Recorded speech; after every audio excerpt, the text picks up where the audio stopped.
नमस्कार दोस्तों, मैं हूं ममता तिवारी और आप सभी का स्वागत करती हूं मेरे चैनल ममताज वे में। कैसे हैं आप सब, तो ये बताने के लिए कमेंट बॉक्स में श्री हरि विष्णु जरूर लिखें।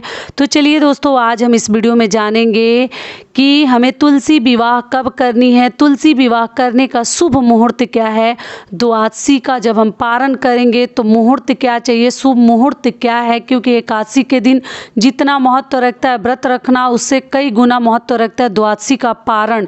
क्या नियम विधि है, कब हमें पारण करनी है, शुभ मुहूर्त क्या है, सब कुछ मैं आपके साथ शेयर करूंगी। एकादशी तिथि कब से प्रारंभ हो रही है, कब समाप्त होगी, तुलसी माता का विवाह कब करना शुभ होगा, और कौन सी हमें साथ में 7 गलतियां एकादशी और द्वादशी दोनों दिनों के दौरान नहीं करनी है, वो 7 गलतियां भी मैं आपके साथ शेयर करूंगी। तो इसी प्रकार के बहुत सारे महत्वपूर्ण बातें आज हम इस वीडियो में जानेंगे। और आप लोग पूछे हैं कि दीदी शुक्रवार को जो एकादशी व्रत पड़ता है और शनिवार को पारण रहता है, तो क्या वो व्रत हमें करनी चाहिए या नहीं करनी चाहिए, सब कुछ मैं आज इस वीडियो में शेयर करूंगी। तो आप बने रहिए मेरे साथ मेरे चैनल पर। अगर आपको मेरा वीडियो पसंद आता है तो प्लीज़ आप मेरे चैनल को सब्सक्राइब कर दीजिएगा, बेल आइकन को प्रेस कर दीजिएगा, जिससे कि मेरे वीडियो के नए नोटिफिकेशन आप लोगों के पास सबसे पहले पहुंचे। तो चलिए शुरू करते हैं और जान लेते हैं सभी महत्वपूर्ण बातें। तो सबसे पहले आपको बता दूं कि आप लोगों ने पूछा है, वो क्वेश्चन का आंसर दे दूं कि दीदी हम लोग को किसी ने बताया है या हमारे तरफ कहा जाता है कि शुक्रवार को जो एकादशी व्रत पड़ता है उसको हमें धारण नहीं करनी चाहिए, व्रत नहीं रखनी चाहिए, शनिवार को हमें पारण करना होता है। ऐसा कुछ नहीं है। इतना समझ लीजिए कि सबसे बड़ा व्रत दुनिया में जितने व्रत पड़ते हैं ना, उनमें सबसे बड़ा व्रत एकादशी व्रत को ही माना जाता है, जो कि भगवान विष्णु देव का, नारायण का परम प्रिय व्रत है और ये महीना है। तो ऐसा कुछ नहीं है कि शुक्रवार को पड़ा है तो आप व्रत नहीं रख सकते हैं। और इस व्रत में आप लोग को मालूम है ना, शंखनाद बजाकर हम भगवान को जगाते हैं उनके योग निद्रा से। 4 महीने से जो 4 महीने बाद भगवान उठते हैं, उसके बाद 4 माह तक सोए रहते हैं और उठने के बाद ही हमारे घर के हर मांगलिक कार्य मतलब शुरू हो जाते हैं। तो इसलिए ऐसा कुछ नहीं है कि आप ये व्रत नहीं रख सकती हैं, आराम से रख सकती हैं। ये व्रत अपने अगले जीवन के लिए अपने लिए रखा जाता है। कुंवारी लड़कियां, कुंवारे लड़के रखें, तुलसी माता की कुंवारी लड़कियां विवाह कराएं और लड़के भी उसमें कुछ मतलब कार्य करें, योगदान दें। तो ऐसा माना जाता है ना कि अगर तुलसी माता का गठबंधन भी लड़कियां करती हैं तो उनका विवाह भी जल्द से जल्द होता है और उनका विवाह का योग बनता है। तो इसलिए ऐसा सब मन में धारणा आप लोग ना रखें कि क्या करें ना करें। शंखनाद उस दिन पक्का कीजिएगा लोग। तो चलिए जान लेते हैं सभी महत्वपूर्ण बातें कि कब से शुरू हो रही है और कब समाप्त हो रही है एकादशी तिथि। तो सबसे पहले आपको बता दूं कि 4 नवंबर को दिन शुक्रवार को हमें एकादशी का व्रत रखनी है। एकादशी तिथि कब प्रारंभ हो रही है वो भी बता दूं, क्योंकि कई लोग द्वादशी को पूछ रहे हैं। आप लोग दीदी द्वादशी में ही तुलसी माता का हमें विवाह करनी चाहिए, तो विवाह हम 4 को करें या 5 को। तो देखिए, आप जब टाइम जान जाएंगे तो आपको पता चल जाएगा कि हाँ द्वादशी तिथि लग गई है। तो देखिए 4 नवंबर शुक्रवार को एकादशी तिथि जो है हमारी, उस दिन हमें तुलसी विवाह करनी है, व्रत रखनी है, ठीक है। और एकादशी तिथि प्रारंभ कब हो रही है, आरंभ कब हो रही है, 3 नवंबर 2022 गुरुवार की शाम को 7:30 से शुरू हो रही है एकादशी तिथि और 4 नवंबर को शाम को 6:08 पर समाप्त हो जाएगी, ठीक है। तो उस समय आप लोग तुलसी माता का विवाह कर सकते हैं। 4 को ही हमें विवाह करनी है।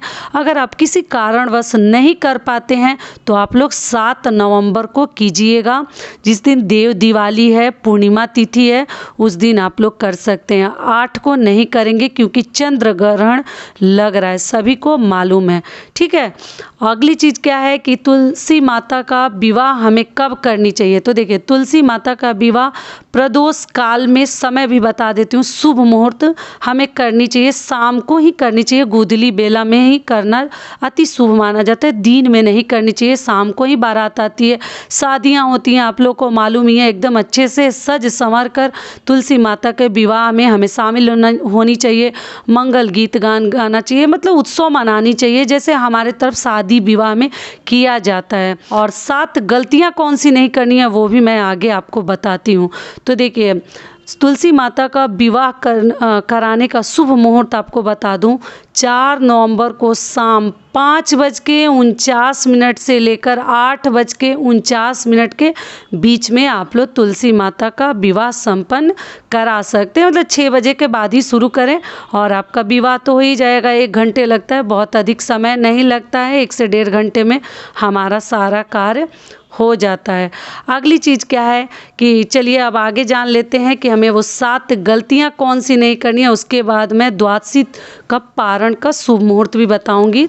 सबसे पहली चीज़ क्या है कि एकादशी व्रत के दौरान आपको कभी किसी से कड़वा नहीं बोलनी है, ठीक है। दिल को दुखाना भी एक महापाप माना जाता है, कोई हत्या करना ही पाप नहीं माना जाता है। किसी का आशीर्वाद उस दिन लें, उसका श्राप ना लें, बचा कर रहें, किसी को कड़वा वगैरह ना बोलें।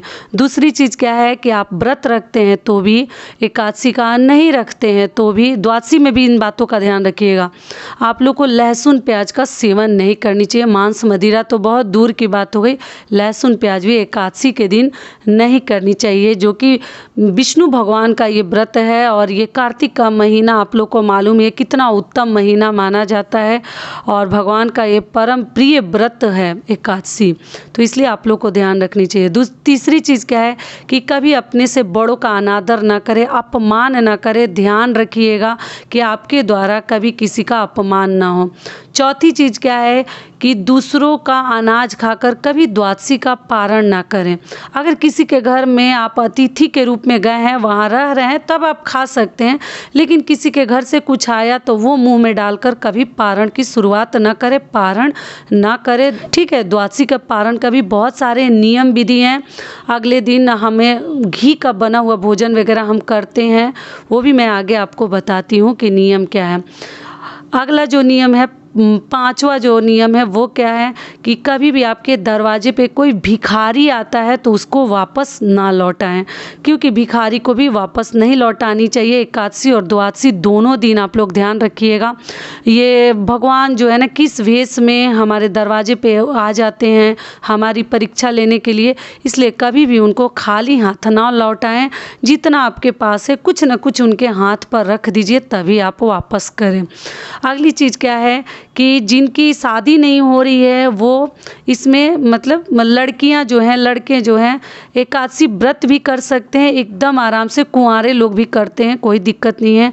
और तुलसी माता के विवाह को संपन्न कराने में वो उनका भी योगदान होना चाहिए। लड़कियां भी अपने हाथों से माता की पूजा करें, केवल सिंदूर ना लगाएं, किसी सुहागिन महिला से लगवा लें, किसी अपने माँ बहन दीदी चाची से लगवा लें, लेकिन आप पूरा अच्छे से विधि विधान से उनकी पूजा करें, गठबंधन करें, तो ये भी हो गया। अगली चीज़ क्या है कि जब आप लोग शादी के लिए, मतलब विष्णु भगवान की फ़ोटो स्थापित कीजिएगा। ऐसे तो शालिग्राम जी के साथ तुलसी माता का विवाह रचाया जाता है, लेकिन मान लीजिए कि आप सबके घर में शालिग्राम जी नहीं होते हैं, तो हम फ़ोटो से ही अधिकतर जो है विवाह कराते हैं। तो आप लोग ध्यान रखिएगा कि जिस फ़ोटो में माता लक्ष्मी और विष्णु भगवान हैं उस फ़ोटो को इस्तेमाल ना करें, क्योंकि एक मतलब पत्नी के साथ हमें विवाह रचानी और दूसरी पत्नी साथ में हो। कृष्ण भगवान की फ़ोटो है तो आप लोग ध्यान रखिए कि राधा जी साथ में उस फोटो में ना हो।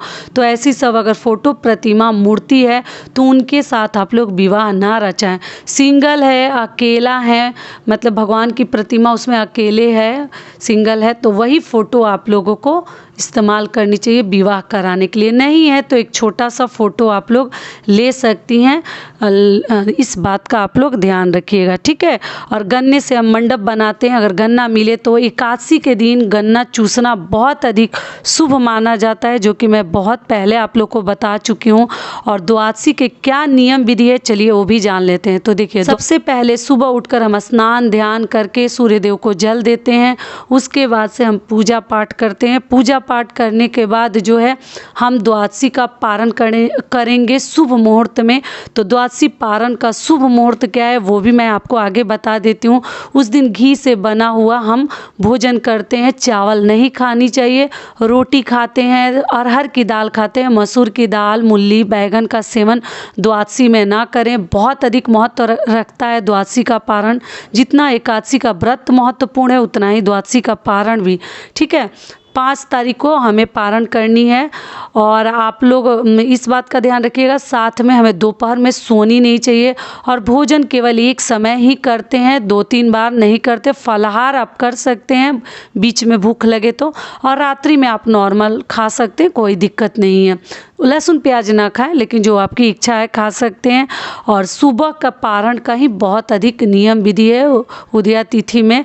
तो आप लोग क्या कीजिएगा कि घी से बना हुआ तड़का भी लगाइएगा, दाल भी बनेगा, चावल तो खानी नहीं है, आलू का चोखा, भरता वगैरह बहुत सारे लोग खा लेते हैं, तो आप वो भी खा सकते हैं। ठीक है, रोटी, दाल, चोखा या किसी प्रकार की भी सब्जी आप घी में बना हुआ खाइएगा। और पारण का यही नियम विधि है। और फिर हम रात को सीधे भोजन करते हैं। तो पारण का शुभ मुहूर्त क्या है तो देखिए, 5 नवंबर 2022 दिन शनिवार को सुबह 6:55 से लेकर 9:55 के बीच आपको पारण करनी है द्वादशी की। ठीक है, एकादशी का व्रत कब है? 4 नवंबर 2022 को। कई बार देखिए मैं आपके साथ शेयर कर दी, समझा दी कि आप लोग भूलेंगे नहीं। तो सारी बातें मैं आपके साथ क्लियर कर दी। तुलसी विवाह का भी शुभ मुहूर्त बता दी, द्वादशी पारण का भी शुभ मुहूर्त बता दी, और एकादशी तिथि कब प्रारंभ हो रही है वो भी मैं आपको बता दी। सारी बातें क्लियर हो गई। तो अभी आशा करती हूँ, उम्मीद करती हूँ कि इस वीडियो से मेरी बहनों को बहुत अधिक लाभ मिलेगा। फिर मिलती हूँ एक नए वीडियो में, तब तक के लिए नमस्कार। स्वस्थ रहिए, सुरक्षित रहिए और जहाँ कहीं भी रहिए खूब खुश रहिए।